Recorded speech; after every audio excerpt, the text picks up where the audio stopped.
Hey guys, James Spencer here, reporting live from the Lexus Nottingham Open on day 8. And there were three amazing matches today that were really, really exciting.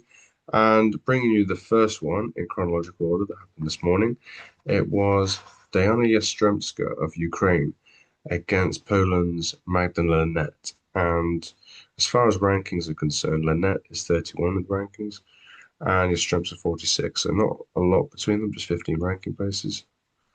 Um, But actually, Yastremska with the upset, if you see it that way, even though I think rankings can be deceptive in that sense. But yes, the Ukrainian won 6-4, 6-4 with break of serve in the first set. And the second set was interrupted in terms of the momentum through a rain delay. We've not actually had rain this whole week until now, so we're quite lucky in that sense that it's been amazing weather this week in Nottingham, like 28 degrees. So it's been incredible. Um, but yeah, Yastremska just played a very clean match. Played incredibly well. I think that obviously it's not always the best thing in the world to mention it, but the situation in Ukraine, I think that actually just fires her up and just makes her even more determined to go out there and win and put on a show, put on a performance, and do it not just for our fans, but for our country as well. And yeah, so she dominated the first set, really. Lynette didn't really touch her in that first set. And in the second set, she was 4-1 up before the rain delay and Love 30 down. And came when the rain delay resumed play, I believe it was around um, the mid-afternoon. Um, she did go 30 all and looked as if, okay, she's probably going to hold serve and then just run away with it. But some justice was done as Lynette did actually get the break. And then she held serve, so it went from 4-1 to 4-3. Yastremska then held on for her last two service games and held it out for 6-4. And similar outcome to that last meeting in Dubai where Yastremska won it in straights. So yeah, I think the right player won that in terms of who was better on the day. We obviously like Lynette. Lynette is a big crowd favourite, fan favourite here in Nottingham. She's been playing many, many years at the event. I think ever since she probably started playing 10 years ago at the event here. So yeah, it's unlucky for her, but Yastremska definitely the stronger player, I think, on the day. And in the final, she'll play America's McCartney Kessler, who obviously has already beaten Beatriz Haddad Maia, the top seed from Brazil, and she beat Katie Boulter, the two-time defending champion, Great Britain, in the last round, and she won easily in a canter 6-4, 6-2, with just that one break of serve in the opening set, and then was able to convert 2 out of 3 break points in the second set, and she only faced one break point in that opening set and saved it. So fairly easy win for her, and it was Slovakia's Rebecca Šramková, and who wasn't able to um, really touch Kessler or really threaten the upset in any way. And both semifinals were about an hour and a half, actually, give or take 7 or 8 minutes. So yeah, neither player was actually on court for that long, and obviously ready for the final tomorrow, which promises to be really exciting. And I think Yastremska is the slight favourite in my opinion, but I think Kessler's kind of floated under the radar and is certainly happy to play the underdog and cause an upset. So um, watch this space. You know, she could be champion. She might be able to do it, but both players are worthy winners and are worthy champions if they're able to. Going on to the men's championship final. Now that was confusing because it was meant to be played on centre court, and the rain delay, as the organisers really wanted to complete the day's play, moved it to court two. So you had some people scrambling from centre court to go to court two, and you had others that had the ground pass and they just wanted to be on court two anyway. But if Cilic is playing, former US Open champion, and obviously twice a winner of Queens and Wimbledon finalist, former world number 3, and so many achievements in his career, and a very well-known tennis player, someone who's done a lot for tennis in this last decade, or decade and a half or so.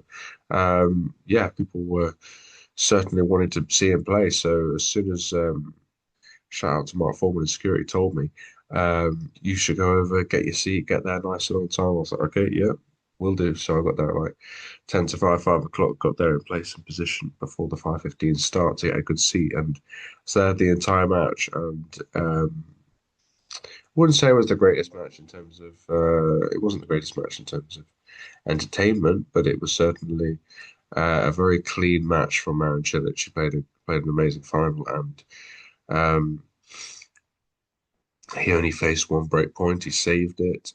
He converted on 3 out of 6 occasions to beat Japanese Shintaro Mochizuki, the world number 164, and he won 6-2, 6-3. And there was only one or two moments I think that he was maybe a little bit nervous, but it wasn't like Landelus in the semi-final where Landelus had a match point and obviously chose 1 point away from going out of the tournament, or maybe Landelus could have won the tournament. So it was fine margins, but I think Cilic's experience came through.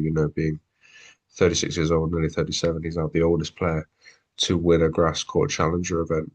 36 years old and 9 months, or is it 8 months or 9 months?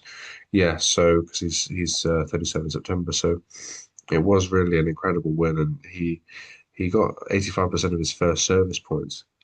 85% of his first service points, he was able to win on serve, and I'm sorry, and he was able to win 75% of his second serve. So he even said after the match it was a beautiful game of tennis that he played, and I think he played better than he expected. He was very clutch when he needed to be, and the thing about Cilic is that he epitomizes somebody that's had injuries, he's had tough moments, but he's also got the mindset, the mentality of a champion.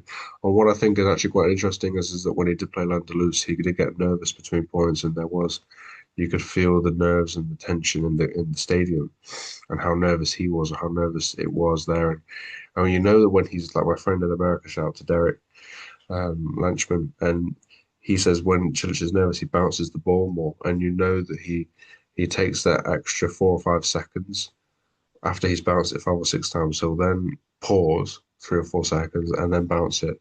So someone's like Rafa Nadal, Novak Djokovic, he takes longer bouncing the ball and serving to ease his nerves and any nervous energy. And it just shows that even in spite of everything that he's won, he's still capable of being nervous. And I think as a human being, I think that's a very powerful life lesson, or just an important life quality, that no matter how many times you've done something and you practice and practice and practice, or however good you are at something, you're still capable of being nervous. And yeah, I think that is one of the important takeaways from that. But um, I think massive congratulations to Marin Cilic. Obviously, it's important as a journalist to be neutral. I think that's really important. But I think that a lot of people respect him. I think he's very liked, and he's somebody that's very popular in the dressing room. And I think players do like him. I didn't get a chance to have press with him today. I think he was almost quite busy enjoying the moment, but I was able to shake his hand and congratulate him on how he's done. I'm not sure if he remembers me from interviewing him 3 years ago for exclusive for Ubi Tennis, but I'm very grateful that he said yes to that, because he didn't have to say yes, but he did. And I asked him then, obviously, do you think that people respect you within the locker room as being a US Open champion? He said that he thought they did. But I think it also works the opposite way, in the sense that I think the 5 matches he played this week, apart from Landelus, obviously Rafa Nadal Academy mentality, the other 4 players, everyone seemed to kind of be in fear of him, and there seemed to be a fear factor. So yeah, I think they're intimidated to know that there's history across the side of the net, someone who's won a Grand Slam, which some players would only dream of winning one, let alone winning one, and obviously has won one. So um, yeah, I think for him to win the Nottingham Open tournament, he has not been at for 17 years, since 2008, when he was 19, a teenager and just starting out. I think it would mean a lot to him, and obviously he's a great player on grass. I think he identifies with the surface just like Andy Murray, Roger Federer, and Novak Djokovic. It's one of his best surfaces, and his powerful serve, and yeah, it suits him really, really well. So I think it's a great win for him to win the Nottingham Open. I think it's good for the tournament as well, and it also shows that even though he's 36 years old and 7 or 8 months, he's still very, very capable of producing outstanding tennis, and he has done, especially those key moments this week. So, yeah, very good win for him.